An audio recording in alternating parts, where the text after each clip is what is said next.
오너라, 우리가 엎드려 경배하자. 우리를 지으신 주님 앞에 무릎을 꿇자. 그는 우리의 하나님이시요 우리는 그가 기르시는 백성이며 그가 손수 이끄시는 양떼다. 우리를 부르시는 주님께 찬양과 경배를 드립시다.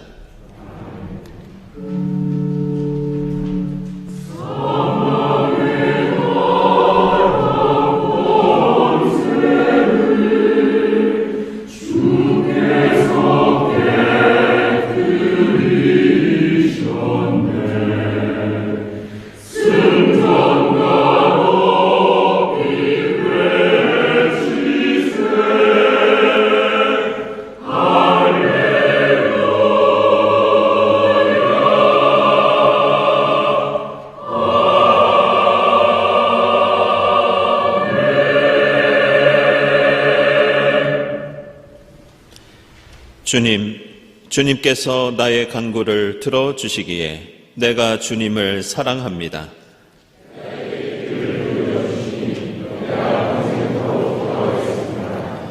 죽음의 올가미가 나를 얽어매고 수월의 고통이 나를 엄습하여서 고난과 고통이 나를 덮쳐올 때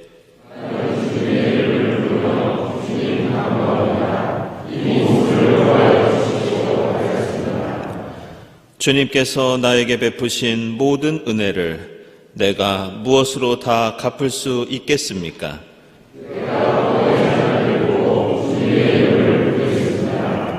내가 주님께 감사 제사를 드리고 주님의 이름을 부르겠습니다.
주님을 부르는 모든 사람에게 가까이 계시고 진심으로 부르는 모든 사람에게 가까이 계신다. 진실한 마음으로 우리 모든 잘못을 고백하고 회개합시다.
주님은 모든 만물을 은혜로 맞아주시며 지으신 모든 피조물에게 긍휼을 베푸신다.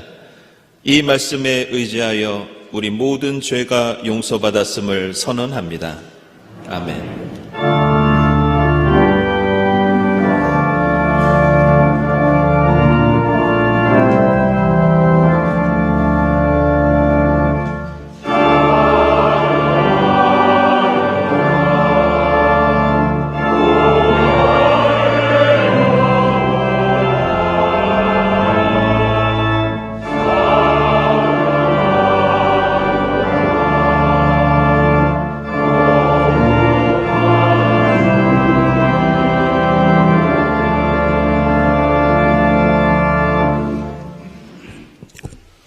오늘 행전의 말씀은 사도행전 2장 36절에서 42절까지입니다. 그러므로 이스라엘 온 집안은 확실히 알아두십시오. 하나님께서는 여러분이 십자가에 못 박은 이 예수를 주님과 그리스도가 되게 하셨습니다. 사람들이 이 말을 듣고 마음이 찔려서 형제들이여 우리가 어떻게 하면 좋겠습니까? 하고 베드로와 다른 사도들에게 말하였다. 베드로가 대답하였다. 회개하십시오. 그리고 여러분 각 사람은 예수 그리스도의 이름으로 세례를 받고 죄의 용서를 받으십시오. 그리하면 성령을 선물로 받을 것입니다. 이 약속은 여러분과 여러분의 자녀와 또 멀리 떨어져 있는 모든 사람, 곧 우리 주 하나님께서 부르시는 모든 사람에게 주신 것입니다. 베드로는 이 밖에도 많은 말로 증언하고 삐뚤어진 세대에게 구원을 받으라고 그들에게 권하였다. 그의 말을 받아들인 사람들은 세례를 받았다. 이렇게 해서 그날에 신도의 수가 약 3,000명이나 늘어났다. 그들은 사도들의 가르침에 몰두하며 서로 사귀는 일과 빵을 떼는 일과 기도에 힘썼다. 아멘.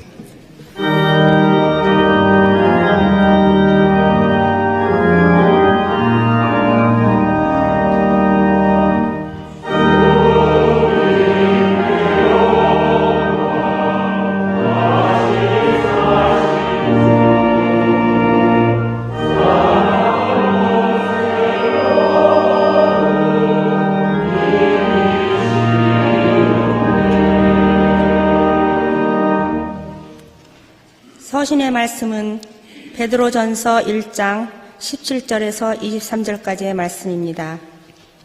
그리고 사람을 겉모양으로 판단하지 않으시고 각 사람의 행위대로 심판하시는 분을 여러분이 아버지라고 부르고 있으니 여러분은 나그네 삶을 사는 동안 두려운 마음으로 살아가십시오.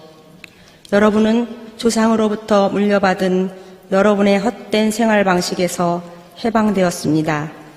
여러분도 아시지만 그것은 은이나 금과 같은 썩어질 것으로 된 것이 아니라 흠이 없고 티가 없는 어린 양의 피와 같은 그리스도의 귀한 피로 되었습니다. 하나님께서는 이 그리스도를 세상이 창조되기 전에 미리 아셨고 이 마지막 때에 여러분을 위하여 나타내셨습니다. 여러분은 그리스도로 말미암아 하나님을 믿고 있습니다. 하나님은 그리스도를 죽은 사람 가운데서 살리시고 그에게 영광을 주셨습니다. 그래서 여러분의 믿음과 소망은 하나님을 향해 있습니다. 여러분은 진리에 순종함으로 영혼을 정결하게 하여서 꾸밈없이 서로 사랑하기에 이르렀으니 순결한 마음으로 서로 뜨겁게 사랑하십시오. 여러분은 다시 태어났습니다. 그것은 썩을 씨로 그렇게 된 것이 아니라 썩지 않을 씨, 곧 살아계시고 영원하신 하나님의 말씀으로 그렇게 되었습니다. 아멘.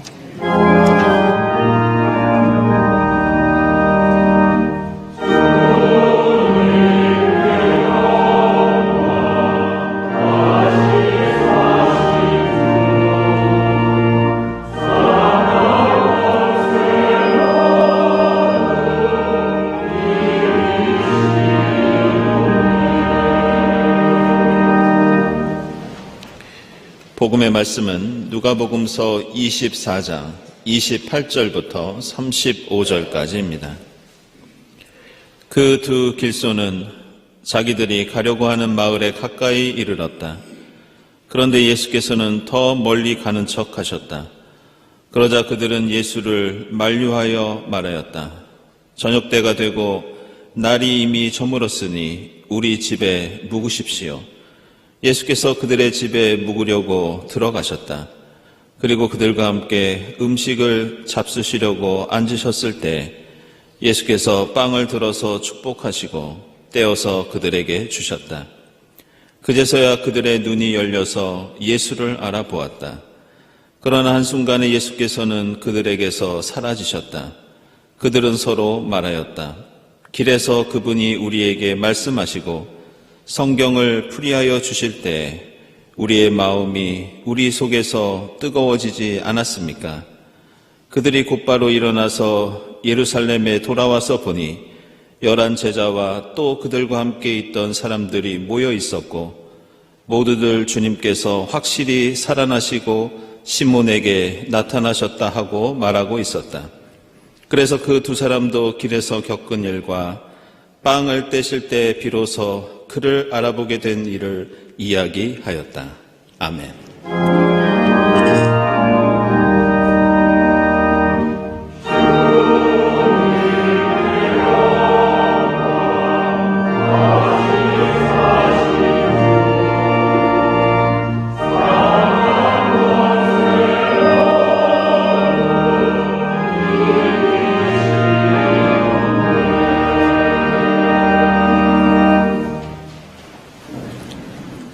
네, 친교와 소식 시간입니다. 오늘은 부활절 셋째 주일입니다. 이 자리에 함께 하신 교우들, 또 온라인으로 예배 드리시는 교우들 모두 환영합니다. 우리 주위에 계신 분들과 함께 평화 인사 나누겠습니다. 주님의 평화를 빕니다.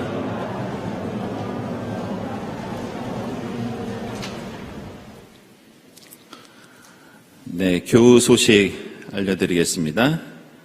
우리 관리 집사님이신 강영길 집사님 어머님께서 지난 월요일에 하나님의 부르심을 받으셨습니다. 그래서 은혜 가운데 장례를 잘 마쳤고요. 이 시간 우리 강영길 집사님 또 신은영 집사님 함께 위로의 인사 나누기 위해서 자리하셨습니다. 함께 인사 나누겠습니다. 주님의 위로를 빕니다.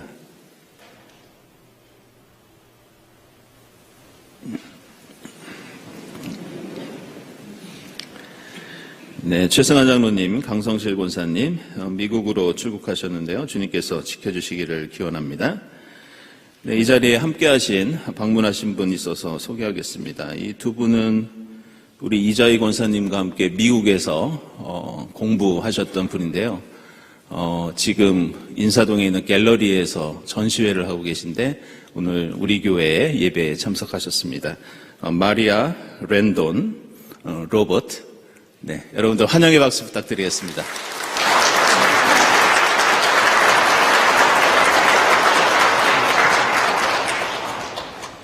네, 기도회 및 모임 광고입니다.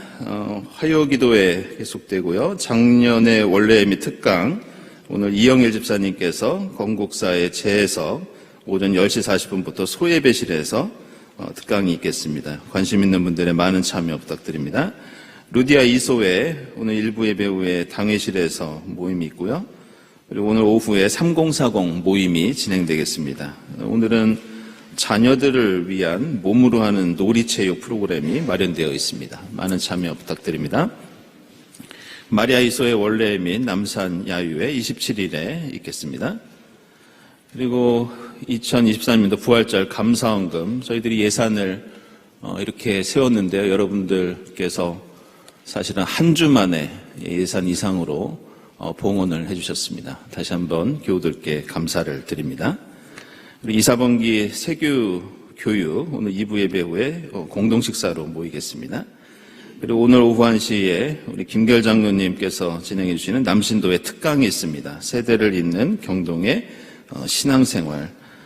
세교를 비롯해서 모든 교우들께 열려있는 그런 강의입니다. 여러분들 많은 관심과 참여 부탁드립니다.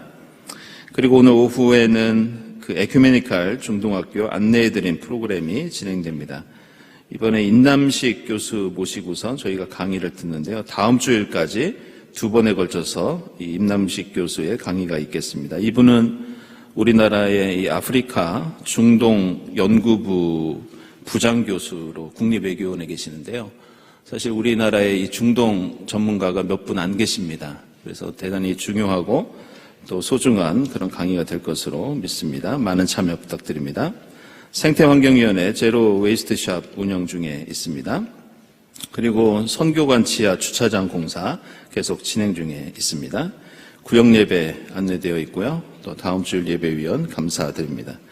감사헌금, 특별목적헌금, 선한이웃헌금 하나님께 드리고 또 우리 강영길 집사님 가정에서 장례감사로 떡을 대접해 주셨습니다. 감사드립니다. 그리고 우리 황인락 집사님, 성선용 권사님, 황영시 장로님 일주기를 추모해서 오늘 꽃드림 하셨습니다. 주님의 위로를 빕니다. 함께 기도드리겠습니다.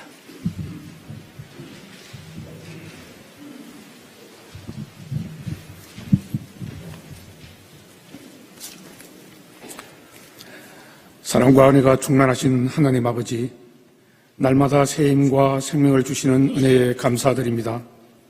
기쁜 마음으로 부활절 세 번째 주일 예배를 드리오니 받아 주시옵소서. 주님, 우리는 연약한 존재로 살아갑니다. 다시금 우리에게 영의 눈을 열어주셔서 우리의 삶 가운데 계시는 주님을 보게 하여 주시옵소서. 우리를 긍휼히 여겨주셔서 온 땅 가운데 충만한 부활의 은혜를 경험하게 하여 주시옵소서. 지구촌을 위하여 기도합니다. 내전과 전쟁으로 절망이 가득 찬 어두운 땅, 기후위기로 고통받는 곳에 부활의 복된 소식이 전해지게 하옵소서. 그리하여 슬퍼하는 이들의 위로하여 주시고 고난에 매여 있는 이들에게 주님의 은총과 자유를 얻게 하여 주시옵소서. 나라와 이웃을 위하여 기도합니다. 위정자들에게 지혜를 주시어 불안한 국내 정치와 어려운 경제를 굳건하게 할 수 있도록 하여 주시옵고, 곳곳에서 일어난 산불과 가뭄 피해로 지치고 힘든 이웃들의 삶을 속히 회복되게 하여 주시옵소서. 주님, 이곳에 경동교회를 세워주시고 영원 구원의 생명을 담당하게 하시니 감사드립니다. 우리들의 삶 속에 성령의 능력을 드리버 세상의 헛된 가치와 욕망에 굴복하여 살지 않게 하시고 하나님의 자녀로 승리하게 하옵소서. 그리하여 우리를 영원한 기쁨과 평화 가운데로 이끌어 주시옵소서. 특별히 이 자리에 함께하지 못한 교우들의 건강을 위하여 기도합니다. 이들을 기억하시어 빠른 치유의 은혜를 베풀어 주시옵소서. 어머님이 소천하신 가정에는 주님의 위로를 주시고 오늘 있는 모임과 여러 특강에도 함께 하시어 은혜 넘치는 시간이 되게 하여 주시옵소서. 주님, 담임 목사님의 말씀을 통하여 우리가 더욱 주님을 바라보게 하시고 세상으로 나아가 믿음에 굳게 서서 주님의 정인으로 살아가게 하여 주시옵소서. 열심히 준비한 성가대의 찬양을 기뻐 받아 주시오며 교회를 위하여 곳곳에서 봉사하는 교우들의 섬김을 기억하여 주시옵소서. 이 모든 것 주님께 감사와 영광을 돌리며 부활하여 생명이신 우리 주 예수 그리스도의 이름으로 기도드립니다. 아멘.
네, 일부 성가대 은혜로운 찬양 감사드립니다.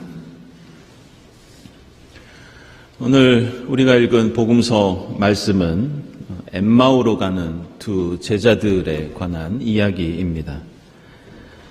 이들은 처음에 예수의 제자가 되었을 때 예수가 이스라엘을 구원해 줄 메시아라고 생각하면서 큰 기대와 소망을 갖고 있었습니다.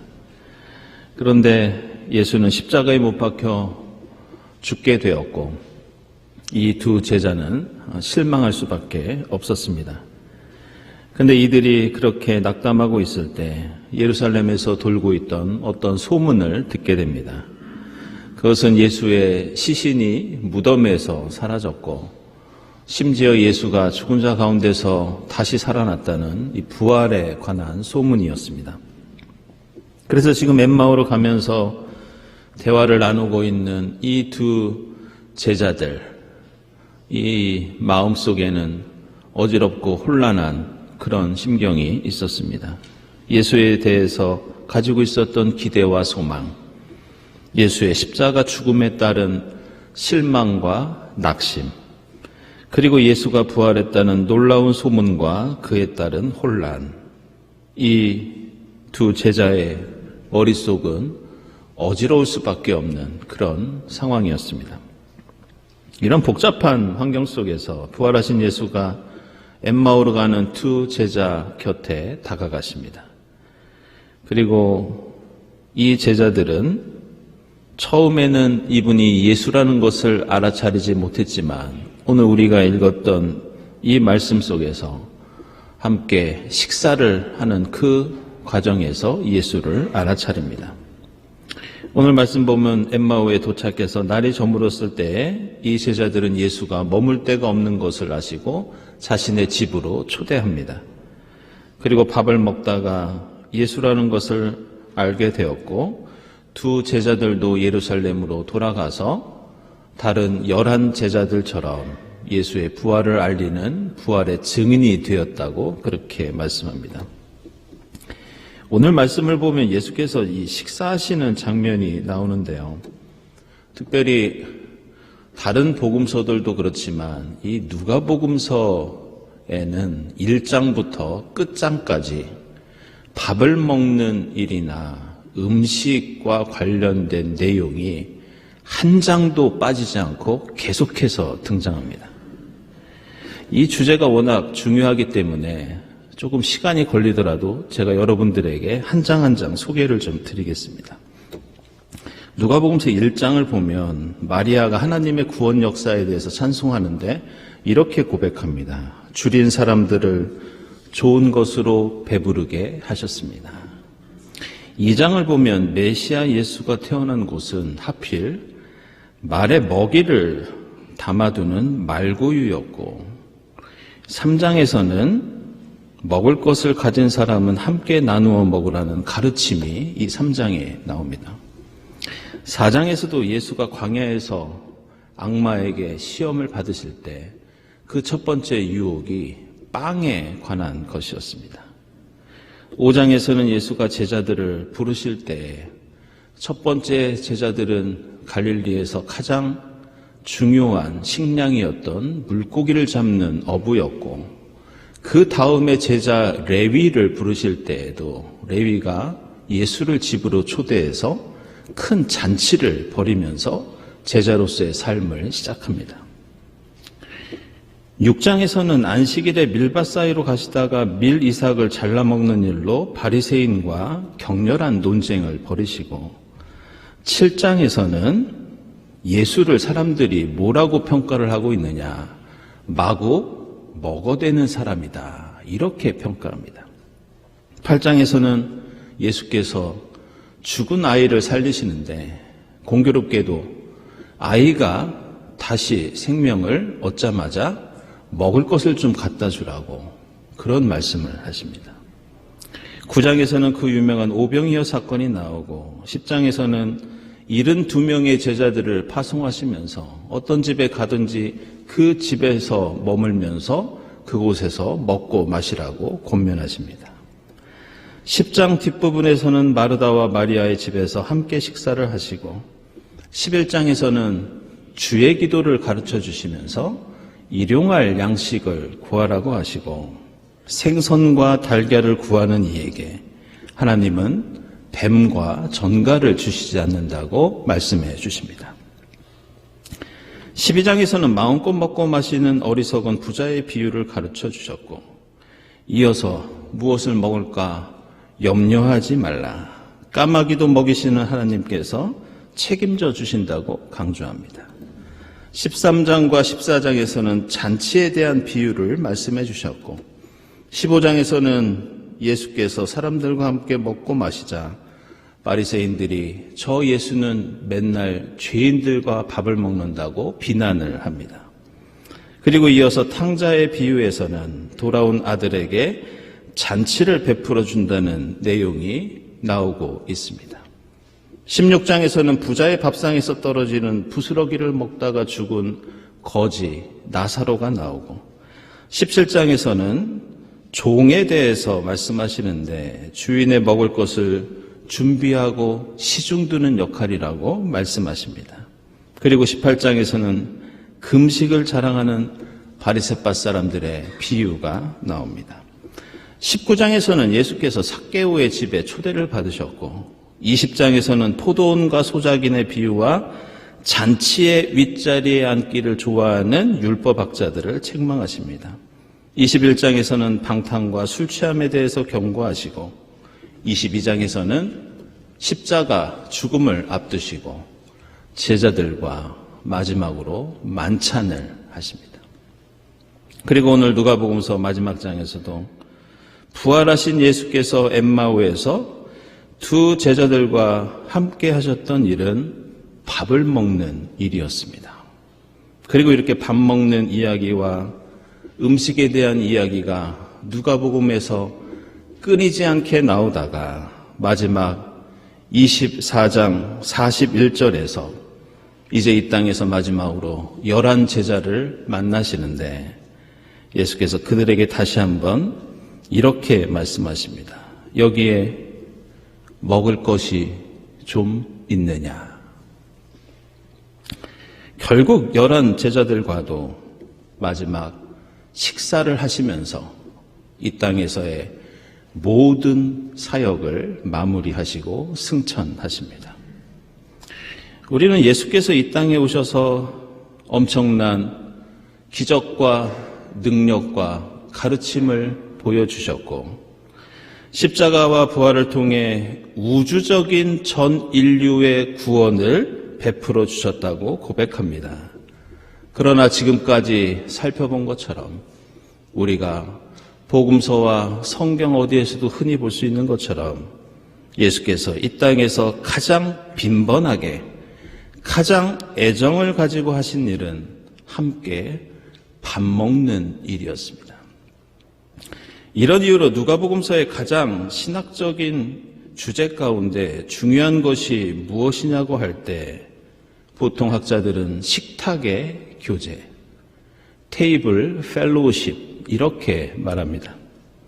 그렇다면 누가복음서는 왜 이토록 밥 먹고 식탁에서 교제하는데 그토록 열중하고 그것을 중요하게 취급하고 있는 것일까? 그것은 단순히 우리가 하루 세끼 밥 먹는 것이 중요하기 때문이 아니라 예수께서 이 식사 교제를 통해 우리에게 가르쳐 주시고자 했던 것이 따로 있었기 때문이었습니다. 그것은 바로 하나님 나라입니다. 예수의 밥상에는 당시에 죄인이라고 손가락질 당하던 사람들, 가난한 사람들, 병든 사람들, 소외당하는 사람들이 주로 초대되었습니다. 예수의 밥상은 이런 사람들을 초대하고 함께 밥을 먹음으로써 하나님 나라에 대해서 우리에게 매우 중요한 점을 가르쳐주고 있습니다. 그것은 하나님 나라는 누구에게나 열려 있고 사회적인 지위와 성별, 계급과 상관없이 모두가 함께 먹고 마시고 기뻐하는 것이 하나님 나라다. 이 점을 우리에게 가르쳐주고 있습니다. 그리고 예수의 밥상은 하나님과 인간이 만나 함께 교제하는 자리라는 것을 우리에게 보여줍니다. 그래서 예수의 밥상은 하나님 나라가 하나님만을 위한 나라가 아니라 인간만을 위해서도 존재하는 것이 아니라 예수가 사람들과 함께 먹고 마시는 것처럼 하나님과 인간이 함께 기쁨과 행복을 누리는 곳이라는 것을 우리에게 가르쳐주고 있습니다. 그리고 이렇게 하나님 나라를 맛보고 이루고자 했던 예수의 밥상, 이러한 식탁의 교제를 기념하고 재현하는 것이 지금 우리가 드리고 있는 그리스도교의 예배입니다. 그리고 우리가 드리는 성찬 예식, 그리고 이 예배 후에 나누는 공동 식사가 바로 이것을 기념하고 되새기는 목적을 가지고 있습니다. 예수에게뿐 아니라 고대 사회에서 밥 먹고 교제하는 것은 매우 중요한 활동이었습니다. 특히 로마 제국에는 두 가지 공동 식사가 있었는데 하나는 만찬이었고 다른 하나는 심포지엄이라는 그러한 자리였습니다.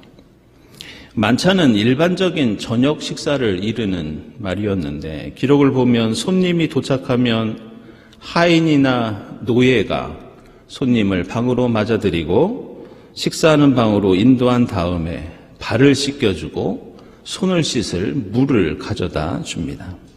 이렇게 밥 먹을 준비가 끝나면 하인은 음식을 가지고 와서 식탁을 차리고 손님이 먹을 수 있도록 도와주었습니다.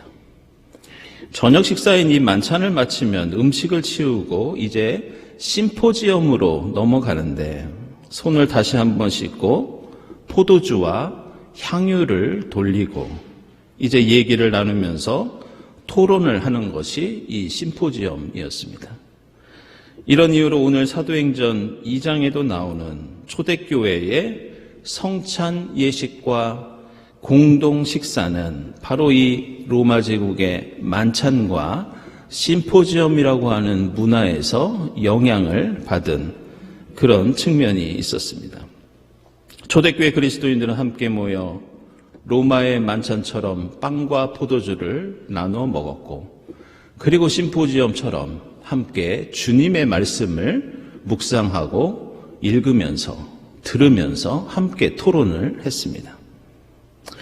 근데 우리가 주목할 것은 이 로마의 만찬과 심포지엄 그리고 복음서에서 예수께서 베푸셨던 이 식탁의 교제 사이에는 근본적인 차이가 있었는데 그 차이를 보여주고 있는 것이 바로 오늘 엠마오에서 예수께서 제자들과 식사를 나누시고 있는 그 장면 속에서 우리는 그 차이를 발견할 수 있습니다.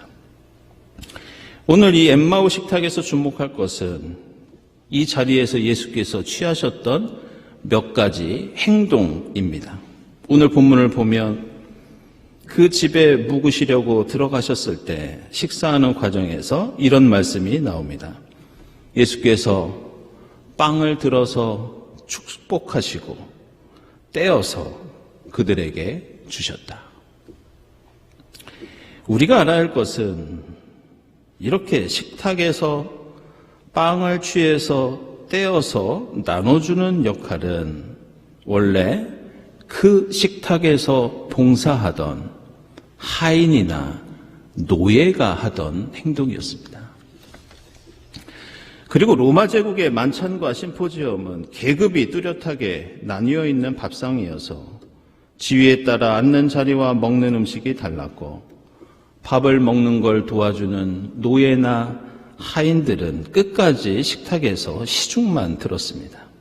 그런데 예수는 지금 손님으로 초대를 받고도 그 자리에서 빵을 취해서 그것을 떼어서 나눠주는 종의 역할을 하고 계십니다.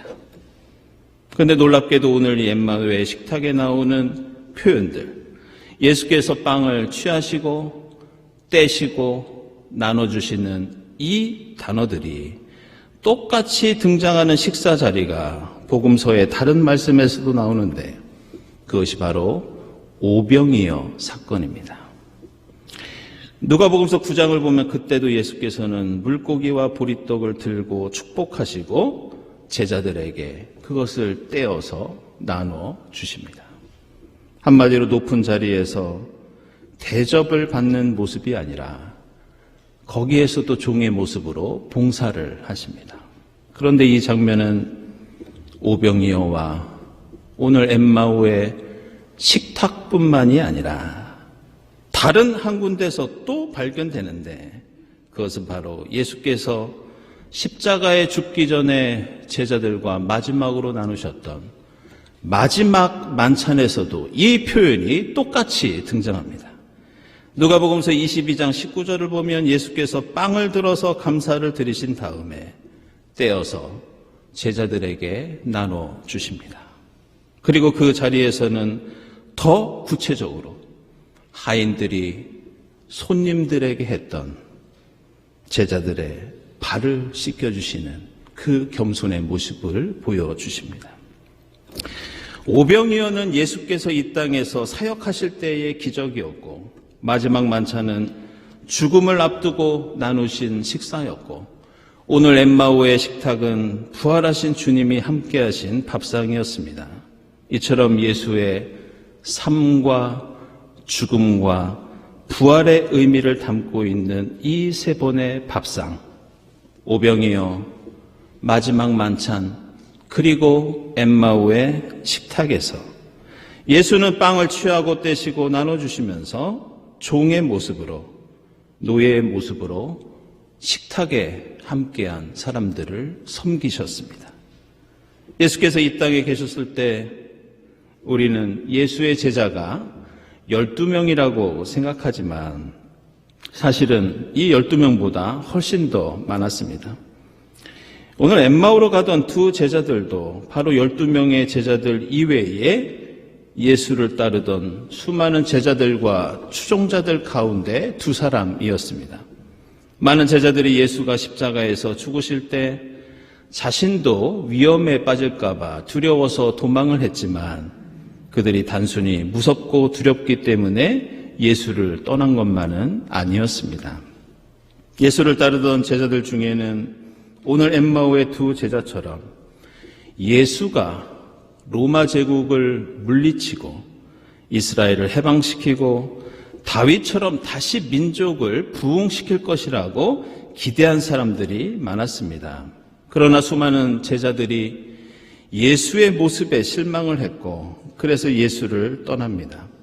사람들의 기대와는 달리 예수는 맨날 죄인들과 환자들과 가난한 사람들과 어울려 다녔고 그들을 섬기며 밥 먹는 데에만 열중했습니다.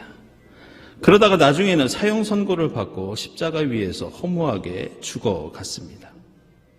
예수께서 삶과 죽음과 부활을 통해 우리에게 보여주신 것은 혁명이나 정치적인 변혁이 아니라 오늘 베드로전서 1장에서 말씀하시는 것처럼 매일 우리가 대하는 밥상처럼 근본적인 생활 방식의 변화였습니다.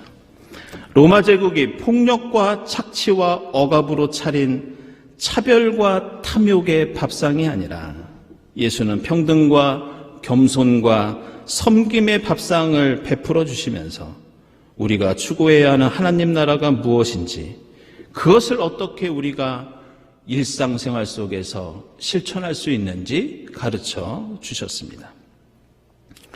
하루 세끼 밥은 꼬박꼬박 찾아 먹으려고 하면서 보다 더 맛있고 풍성하고 좋은 음식을 먹으려고 노력하면서 우리는 얼마나 자주, 우리는 얼마나 몇 번이나 그 밥상머리에서 우리의 교만과 욕망을 회개하고 예수의 희생과 섬김을 되새기며 결단했는가?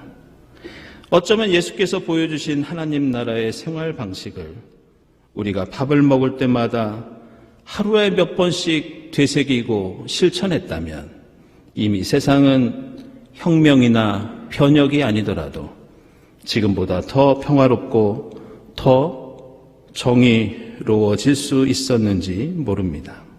사랑하는 여러분, 매일 반복되는 일상에서 그 밥상에서 지금 우리가 드리는 이 예배를 통해서 빵을 취하고 떼시고 나눠주신 주님의 모습을 본받을 수 있기를 바랍니다.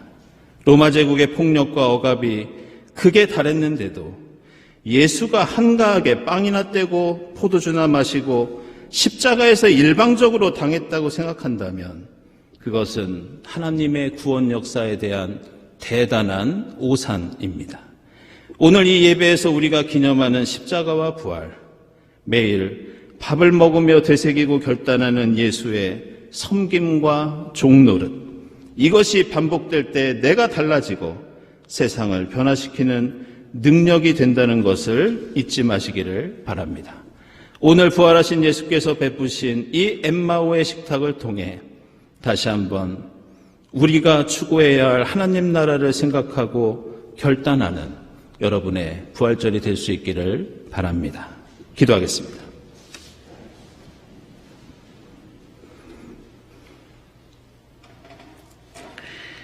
하나님 감사합니다. 저희를 일용할 양식으로 주님의 말씀으로 매일매일 주님의 식탁으로 초대해 주시니 감사합니다. 누구에게나 열려있는 식탁, 하나님이 함께 하시는 밥상, 종의 모습으로 저희를 섬기시는 주님을 되새기며 매일매일 하나님 나라를 연습하고 실천하고 이루어가는 저희 모두가 되게 하옵소서. 예수 그리스도의 이름으로 기도드리옵나이다. 아멘.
하나님 감사합니다. 예수 그리스도의 십자가 죽음과 부활을 통해 저희에게 생명의 참 소망을 주신 하나님 감사합니다. 주님 은혜에 감사하면서 정성껏 예물을 드리오니 기쁘게 받아 주시옵소서. 이 예물이 이 땅에 하나님 나라 이루는데 값지게 사용되게 하시고 주님의 사랑을 간구하는 이들에게 복음이 되고 힘과 용기가 되게 하옵소서. 예물을 바치는 손길들을 기억해 주셔서 하나님의 뜻 안에서 하늘의 복을 누리게 하옵소서. 예수 그리스도의 이름으로 기도드리옵나이다. 아멘.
하나님 감사합니다.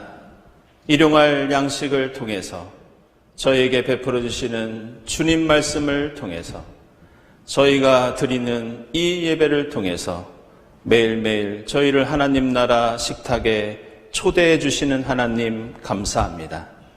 임마누엘 함께 하시는 주님과의 만남을 통해 저희에게 헌신의 모습으로 보여주시는 주님의 그 모습을 통해 하나님 나라를 배우고 결단하고 실천하는 저희 모두가 되게 하옵소서. 주님과 함께 나누는 그 식탁이 이 세상을 변화시키는 저희의 능력이 되게 하옵소서. 이 모든 감사와 간구 위에 성부와 성자와 성령 삼위일체 되신 하나님의 은총이 지금부터 영원까지 함께 하옵시기를 간절히 축원하옵나이다. 아멘.